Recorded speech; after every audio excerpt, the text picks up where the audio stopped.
Unang-una, gusto kong sabihin sa'yo na hindi mo dapat ikinakahiya ang iyong sarili. Hindi mo dapat ikinakahiya ang tunay mong pagkatao. Dapat proud ka kung sino ka.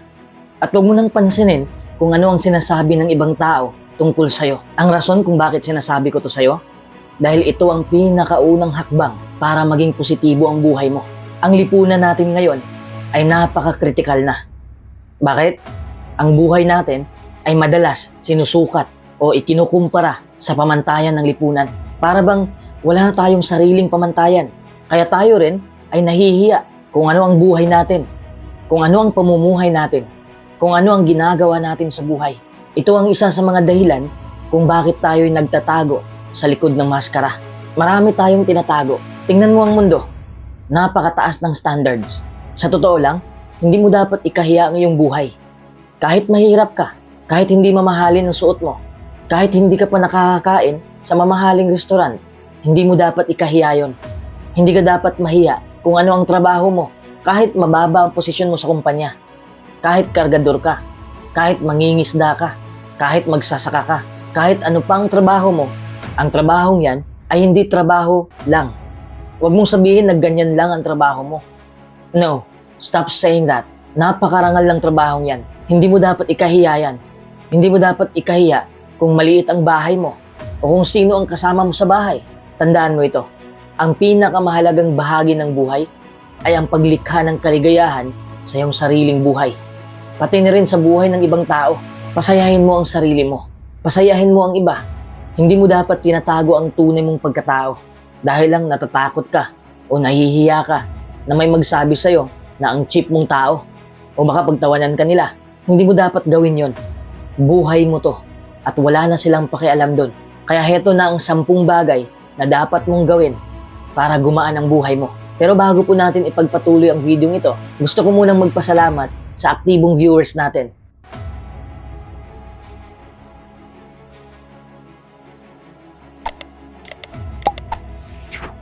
Number 1, alagaan mo ang iyong sarili. Sa sobrang kabaitan mo, palagi mong inuuna ang iba. Wala namang masama doon, pero magtira ka rin ng pagmamahal sa sarili mo. Alagaan mo ang iyong sarili. Tandaan mo, sa kahuli-hulihan, sarili mo lang ang iyong kakampi. Maniwala ka man o hindi, mahirap makatagpo ng mga taong aakay sa'yo. Kung naghihirap ka na, sobrang busy mo na sa buhay. Busy sa pag-aalala sa ibang tao, lalo na sa pamilya. Kung abroad ka, palagi mo silang iniisip. Pinapadalhan mo sila ng pera o mga bagay. Habang ikaw ay nagpapakapagod. Kahit hindi ka abroad, tumutulong ka pa rin sa mga magulang mo. May iba, pinapaaral nila ang kanilang mga kapatid. Uulitin ko, walang masama sa mga ginagawa mo. Kabutihan ang ipinapakita mo. Pero ang tanong ko sa'yo, kumusta ka? Kahit hindi mo sagutin, alam ko, ramdam ko, na pagod ka na. Alam mo ba kung bakit napapagod ka na? Nakalimutan mo na kasi ang importanteng tao sa mundo. Ikaw yun. Wala ka ng oras para magsaya. Wala ka ng oras para gawin ang gusto mo sa buhay. Wala ka ng oras para makapag-isip ng maayos. Wala ka ng oras para sa sarili mo. Paano gagaan ang buhay mo? Paano ka sasaya? Paano maging positibo ang buhay mo kung napapabayaan mo na ang sarili mo? Pag-isipan mo yan ng mabuti. Number 2, ilabas mo ang iyong nararamdaman. Yan ang pinakamainam gawin. Huwag mong kimkimin ang iyong nararamdaman. Malungkot ka ba ngayon? Galit ka ba? Nagdadalamhati ka ba? Naiirita ka ba? Ano man ang nararamdaman mo, huwag kang mahiya na ipahayag ito. Suppressing your emotions, whether it's anger, sadness, grief, or frustration, can lead to physical stress in your body. Alam kong ayaw mong mangyari yun. Di ba? Kaya matuto kang magpahayag ng iyong nararamdaman.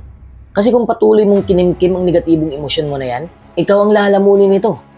Hindi ka magiging masaya sa buhay. Ang mabisang paraan para mailabas mo ang iyong negatibong nararamdaman ay makipag-usap ka sa isang taong mapagkakatiwalaan mo. Kung may problema ka sa asawa mo, makipag-usap ka sa asawa mo. Kung may problema ka sa katrabaho mo, mag-usap kayong dalawa. Kung may iba ka pang problema, tawagan mo mga kaibigan mo o pamilya mo. Kasi minsan, kausap lang naman ang kailangan natin eh. Gusto lang natin na may makikinig sa atin. Gusto natin na may malabasan ng ating mga problema. Number 3, sumama ka sa mga positibong tao. Kung may negatibong tao, may positibong tao rin naman.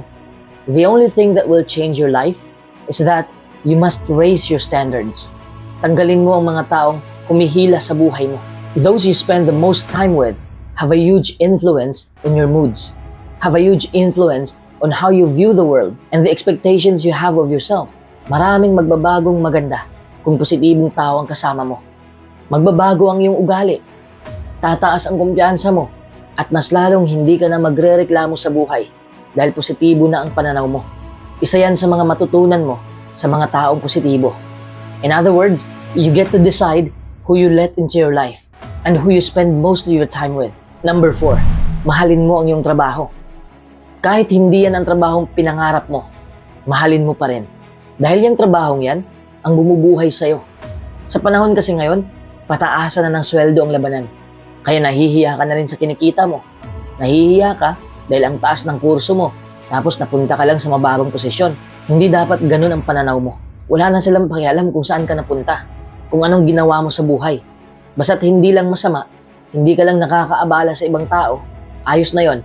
Marami na ngayon ang mga taong nandidikta sa buhay mo.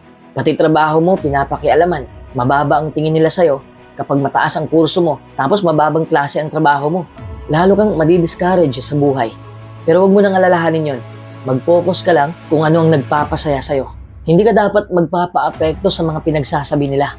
Hindi naman sila ang nagbabayad ng mga bills mo eh. Hindi sila nakakatulong. Number 5, matuto kang magpatawad. Siguradong gagaan ang buhay mo kung magpapatawad ka. Kapag may puot na nakatago sa dibdib mo, nakakasira yan ng iyong kalusugan. Huwag mong ikulong ang sarili mo sa nakaraan. Ang mga bagay ay nangyari na. Kahit anong gawin mo, hindi mo na mababalikan ang pangyayari.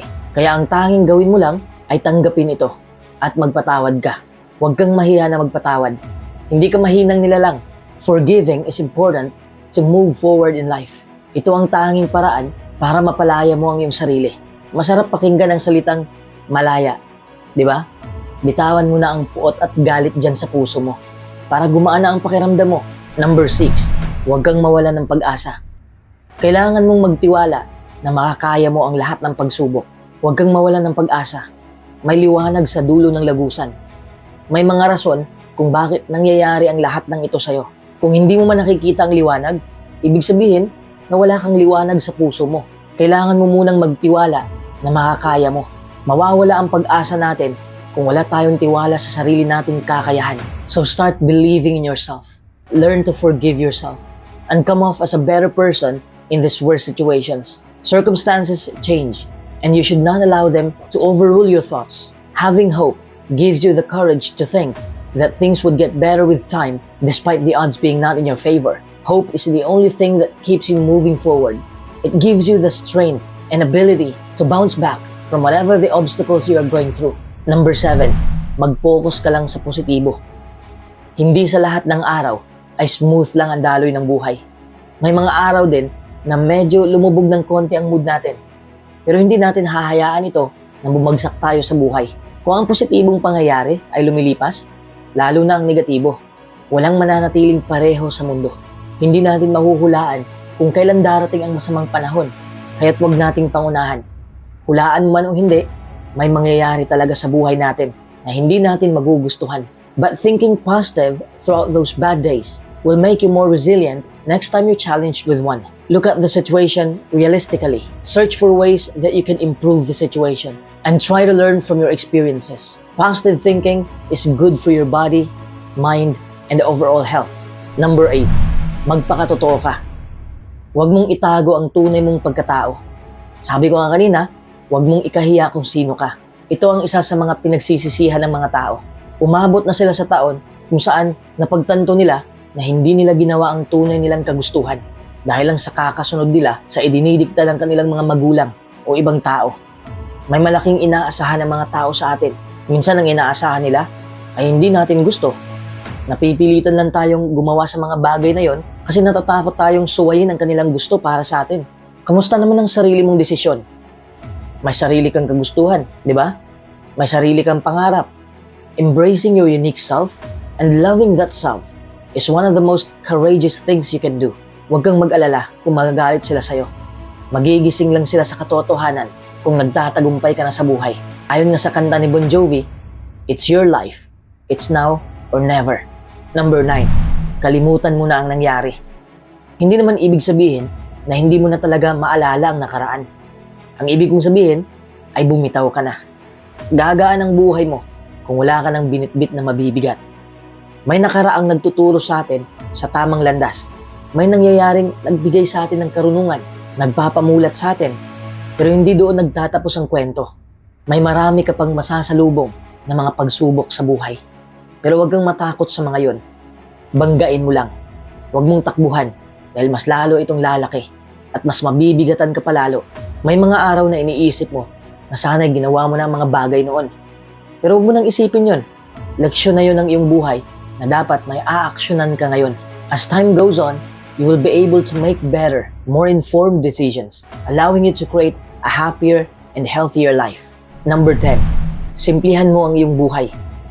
Positibo ang takbo ng buhay kung wala kang maraming hinahabol na mga bagay. Tingnan mo ang mga tao ngayon, wala nang ibang iniisip, kundi pera na lang. Hindi naman ako hipokrito. Importante rin naman ang pera. Pero mas importante ang ating mental health. Kung may bago silang kagamitan, hayaan mo na. Live within your means. Huwag mong pilitin na baguhin ang lifestyle mo kung hindi mo naman abot. Ikaw lang ang magdurusa sa ganyang gawain. Kung may social standard ang lipunan, huwag mong sundin. Kasi kung standard lang ng lipunan ang sundin natin, mahihirapan tayo. Hindi natin maaabot eh. Dapat may bago kang phone. Dapat maayos ang pananamit mo para magmukha kang mayaman. Dapat may mga alahas ka para astig. Dapat ganito, dapat ganyan. Pag hindi mo magagawa, iniisip mo na parang wala kang lugar sa mundo. Hindi totoo yan. Mas masaya ka sa simpleng pamumuhay.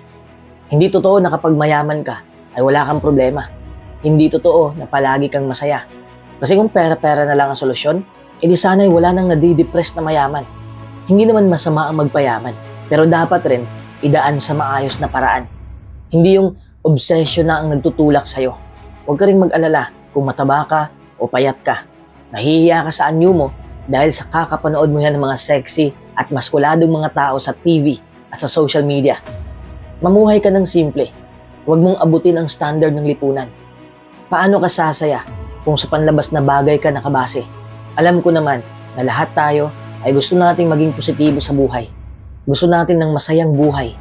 To do so, it takes a conscious effort, a lot of energy, and sometimes even a lot of time. Happiness comes from within. Alam ko na madalas tayong nag-iisip ng negatibo kaysa sa positibo. It's an evolutionary adaptation. Negative thinking happens to all of us. But if we recognize it and challenge that thinking, we're taking a big step toward a happier life. Ang positibo at masayang buhay ay nagsisimula sa'yo. Step into the freedom of being your unique self. You can be free from living in shame regardless of what anyone thinks. Know that you are making a positive impact in the world and that everything outside of that is strictly superficial. Don't forget, it all starts with you.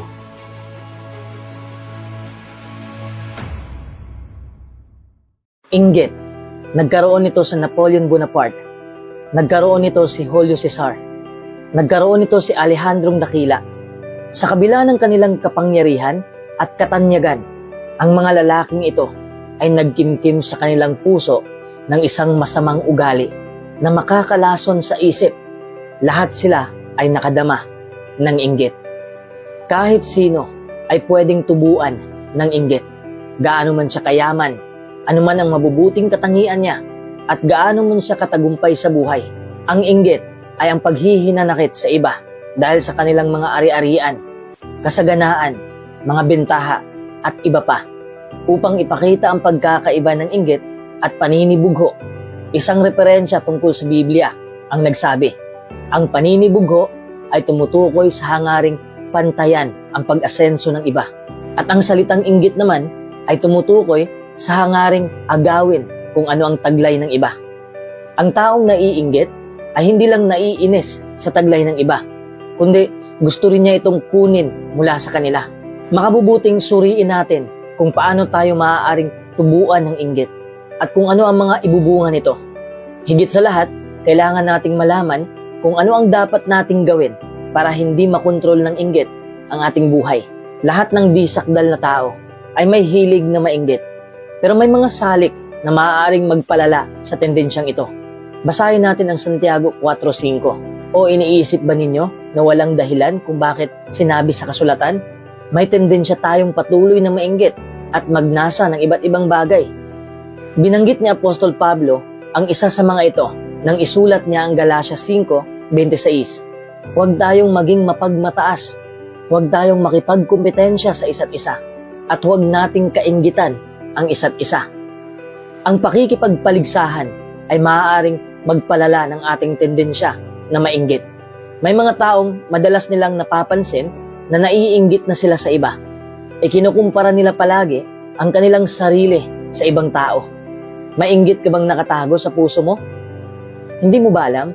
Dahil sa iyong inggit na pinatindi ng pakikipagpaligsahan, hindi mo na napahalagahan ang mga ginagawa mo at hindi ka na masaya sa buhay mo. Palagi ka na lang kasing nakapokus sa nakamit ng iba. Kumusta naman sa trabaho mo? Naiinggit ka ba sa katrabaho mo? Noong pinromote ang katrabaho mo, sa halip na ikaw, naiinggit ka ba sa kanya? Nagtanim ka ba ng sama ng loob sa iyong amo? Huwag kang magkimkim ng galit sa mga taong nasa itaas. Huwag mong pagsuspetsahan ang motibo nila. Ito lang ang gusto kong sabihin sa'yo. Kapag nakontrol ka ng inggit, magiging makasarili ka at hindi ka na makakapag-isip ng tama. Maraming babalang halimbawa sa Biblia. Ipinakikita ng mga ito kung paano nagsisimula ang inggit at kung paano ito nagiging lason sa mga nagpapadaig dito. Halimbawa, nagalit ang panganay ni Adan at Eva na si Cain nang tanggapin ng Diyos ang hain ni Abel at tanggihan ang sa kanya. Pwede sanang ayusin ni Cain ang problema, pero nagpadaig siya sa inggit. Kung kaya, pinatay niya ang kanyang kapatid. Kaya naman sinasabi ng Biblia na si Cain ay nagmula sa isa na balakyot. Alam mo ba kung ano ang isa na balakyot? Walang iba kundi si Satanas. May isa pang halimbawa, nainggit ang 10 kapatid ni Jose dahil malapit siya sa kanilang ama. Lalo pa silang nagalit kay Jose nang ikwento niya sa kanila ang kanyang makahulang mga panaginip. Gusto pa nga nila siyang patayin. Pero sa halip, ipinagbili nila siya bilang alipin at pinapaniwala ang kanilang ama na patay na si Jose. Pagkalipas ng maraming taon, inamin nila ang kanilang pagkakamali. Mababasa natin sa Genesis 42:21. At sinabi nila sa isa't isa, tiyak na pinaparusahan tayo dahil sa ating kapatid. Dahil nakita natin ang paghihirap niya nang magmakaawa siya sa atin. Pero hindi tayo nakinig. Iyan ang dahilan kung bakit nagdurusa tayo ngayon. Tumubo naman ang inggit sa puso ni Korah, Datan at Abiram nang ikumpara nila ang kanilang pribilehiyo sa mga pribilehiyo ni Moises at Aaron. Sinabi nilang si Moises ay nag-aastang prinsipe at nagmamataas sa kongregasyon. Pero kasinungalingan lang yon. Kasi ang totoo, ang Diyos mismo ang humirang kay Moises. Pero kinainggitan ng mga rebelding ito ang posisyon ni Moises. Kaya naman nilipol sila ng Diyos. Basahin natin ang awit 106 verse 16 and 17. Nainggit sila kay Moises sa kampo, pati kay Aaron na banal na lingkod sa Diyos. At bumuka ang lupa at nilulun si Datan at tinabunan ang mga sumama kay Abiram. Isa pang halimbawa, nakita ni Haring Solomon kung hanggang saan maaaring humantong ang inggit. Tinangka ng isang babaeng namatayan ng bagong silang na sanggol, napapaniwalain ng babaeng kasama niya sa bahay na ang sanggol nito ang namatay. Nang humarap sila sa paglilitis, sumang-ayon pa nga ang sinungaling na babae na patayin ang sanggol. Pero ibinalik ni Solomon ang bata sa tunay na ina nito.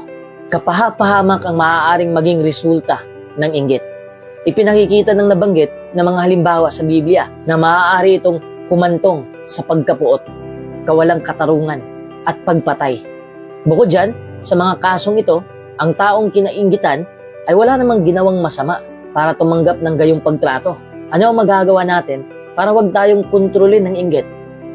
Ano ang pwede nating ipanglaban dito? Number 1, linangin ang pag-ibig at pagmamahal sa kapatid. Pinayuhan ni Apostol Pedro ang mga Kristiyano. Mababasa natin ang payo niya sa unang Pedro 1:22. Ngayong dinalisay na ninyo ang sarili ninyo sa pamamagitan ng pagsunod sa katotohanan na ang resulta ay di mapagkunwaring pagmamahal sa kapatid. Masidhin ninyong ibigin ang isa't isa mula sa puso. At ano ang pag-ibig? Ganito ang isinulat ni Apostol Pablo. Basahin natin ang unang Korinto 13:4 at 5. Ang pag-ibig ay matiisin at mabait. Ang pag-ibig ay hindi naiinggit, hindi ito nagyayabang, hindi nagmamalaki, hindi gumagawi ng hindi disente, hindi inuuna ang sariling kapakanan, at hindi nagagalit, hindi ito nagkikimkim ng sama ng loob. Ang paglilinang ng gayong pag-ibig sa iba ay makasusumpo sa ating hilig na mainggit. Basahin natin ang unang Pedro 2:1. Kaya alisin ninyo ang lahat ng kasamaan at panlilinlang at pagkukunwari at inggit at lahat ng paninira ng talikuran. Magandang halimbawa dito, si Jonathan. Sa halip na mainggit kay David, inibig siya ni Jonathan na gaya ng kanyang sariling kaluluwa. Mababasa natin yan sa unang Samuel 18:1. Number 2, makisama sa mga taong makadiyos. Ang kumatha ng awit 73 ay nainggit sa mga balakyot na namumuhay ng maalwan at walang problema. Pero napagtagumpayan niya ang inggit nang pumunta siya sa maringal na santuaryo ng Diyos. Ang pakikisama sa mga kapananampalataya ay nakatulong sa salmista na makita ang mga pagpapalang tinanggap niya dahil sa paglapit sa Diyos. Basahin natin ang awit 73:28. Pero sa akin, nakakabuti ang paglapit sa Diyos. Ginawa kong kanlungan ang kataas-taasang Panginoong Diyos para ipahayag ang lahat ng iyong gawa. Mararanasan din natin yan kung regular tayong makikisama sa mga kapananampalataya sa mga Kristiyanong pagpupulong. Number 3, gumawa ka ng kabutihan. Nang makita ng Diyos na nagkimkim si Cain ng inggit at puot, sinabi sa kanya ng Diyos sa Genesis 4:7, kung gagawa ka ng mabuti, hindi ba sasang-ayunan kita? Pero kung hindi ka gagawa ng mabuti, ang kasalanan ay nakaabang sa may pinto at gusto ka nitong biktimahin. Pero hahayaan mo bang matalo ka nito? Paano gagawa ng mabuti ang mga Kristiyano? Sinabi ni Jesus na dapat nating ibigin ng ating Diyos, ng ating buong puso, at ng ating buong kaluluwa, at ng ating buong pag-iisip, at ibigin ng ating kapwa gaya ng ating sarili. Ang kasiyahang nadarama natin sa pagpupokus ng ating buhay sa paglilingkod sa Diyos at sa pagtulong sa iba ay mabisang panlaban sa inggit.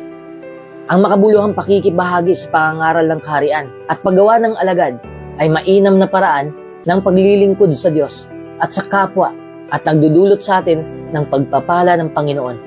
Basahin natin ang Kawikaan 10:22. Ang pagpapala ng Panginoon ang nagpapayaman at hindi niya iyon dinaragdagan ng kirot. Number 4, makipagsaya sa mga taong nagsasaya.